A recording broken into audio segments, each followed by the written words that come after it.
Hey there, good morning, good afternoon, good evening, whenever you are seeing my face or hearing my voice. Sharon Horne-Ellstrom here, but you can call me Pajama Grandma.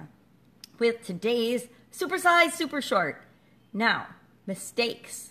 James Joyce says something to the effect of mistakes are the pathway to discovery by geniuses. Now, I'm not quoting it exactly, but I ran across that saying earlier today and I was like, oh my God, that's brilliant and oh so true and would make an amazing supersized, super short.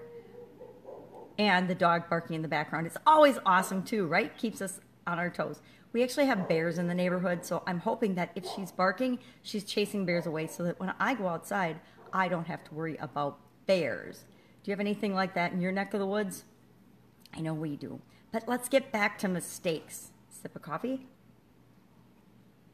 We all make mistakes. All of us. Every human being I know, and even all those that I don't know, I am 100% confident that they have made some sort of mistake. Maybe it's just a misunderstanding or a misinterpretation, because we human beings never do that, right? We never misunderstand what somebody has said to us or what somebody has written in an email or a text message or said on a video or done or looked at us. I mean, how many of us have gotten upset because somebody looked at us a certain way or didn't react the way we expected them to? We do that all the time. But it is a way of understanding and getting better at interacting with human beings, right? So every mistake we've ever made, think about it. Think about all the mistakes you've ever made. Haven't you learned something from them? And if you haven't, here's another real biggie. If you haven't learned something from the mistakes you've made, have you repeated it? I would love to see in the comments below if you can think of a mistake in your life that you made that you didn't learn the lesson from and you repeated it. Example I can think of is when we're younger, I don't know about you, but when I was younger, I may have consumed excessive alcohol on occasion. Okay, I got drunker than a skunk and made a fool out of myself.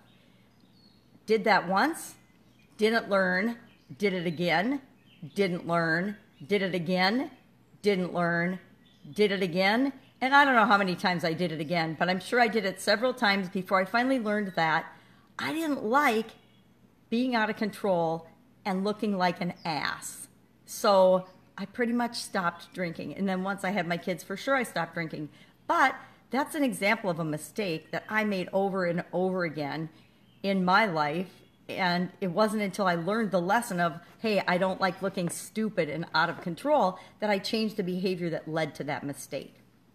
Now, I don't know if that's a great example or not, but I bet you can think of some examples of something in your life like that. Some of us get involved in a bad relationship type because we pick the same type person over and over and over again. Have you ever dated the same guy, even though he's totally a different guy, over and over and over again? I might be a little guilty of that. I might have married one of them. I guarantee if I ever get married again, I will not be marrying the same guy, because we have to learn from our mistakes or we're destined to repeat them. So that's my thought of the day, or my supersized, super short. Can you think of a mistake that you've made in your business that you want to make sure that you learned the lesson from so that you don't repeat it? I got a lot of those too. I got involved with a really bad business partner. I did that.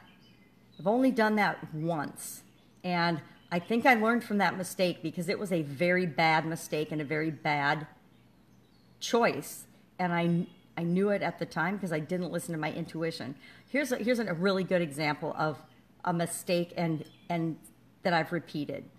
Every single time in business and in life that I have not listened to my intuition, that I haven't gone with my gut, maybe the evidence and the facts are looking like I should make a certain decision, but my gut and something is telling me, some little inkling or nudge or feeling in the pit of my stomach is saying, no, no, screaming, no, don't do this. Yeah, it looks good on paper, don't do it.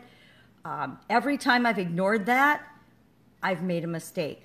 I've hired the wrong people. I picked the wrong business partner. I picked the wrong life partner. And every single time I ignored that knowing, that warning signal that said, yeah, this looks good, but you're making a mistake. Stop and think about what you're doing. Every single time I've done that in my personal life or in my business life, it has turned out to be that I should have listened to my gut. So guess what? Now I listen to my intuition way more than I ever would have in the past. And I might be talking to a client, for example, that I'm deciding if I'm going to work with or not, and they might seem perfect and they might be saying all the right things, but if my intuition says no, I automatically hook them up with somebody else. I find them someone else to work with because I finally learned the lesson after I couldn't even tell you how many times I've done that. Those are just 3 examples of really big things that I did and I knew at the time, and I didn't listen to my intuition, and it came back to bite me in a really, really, really big way, in like the biggest ways you can even possibly imagine, like dropping dead way because of the stress and the environment created by some of these situations that I put myself in, because obviously there was something I needed to learn from that. And I've learned the lesson of a couple of things. Number 1, listen to your intuition. Number 2, take care of yourself above all else. And everything will work out in the end, because everything is here to serve us. So that is my little super size, super short today. And I want you to think about that today. What is a mistake that you've made and a lesson that you've learned from it? And if you're brave enough to share it with us, that would be fantastic, because then maybe you're saving just one of us from not having to make that same mistake. That's why I share my mistakes. My dad used to always say, when you do something stupid, Sharon, don't tell anybody. And I'm like, I tell everybody. I'm just the opposite. I love my dad and I'm very much like him, but I do just the opposite. I tell everybody when I make a mistake, because if I can prevent one person from not having to go through what I went through by making that mistake, then I feel like it's worth the little bit of embarrassment I might feel to share that mistake, to show up in curlers, to be myself, because that's really all we can ever be. All right, I'll see you tomorrow. Have a fantastic day. Bye.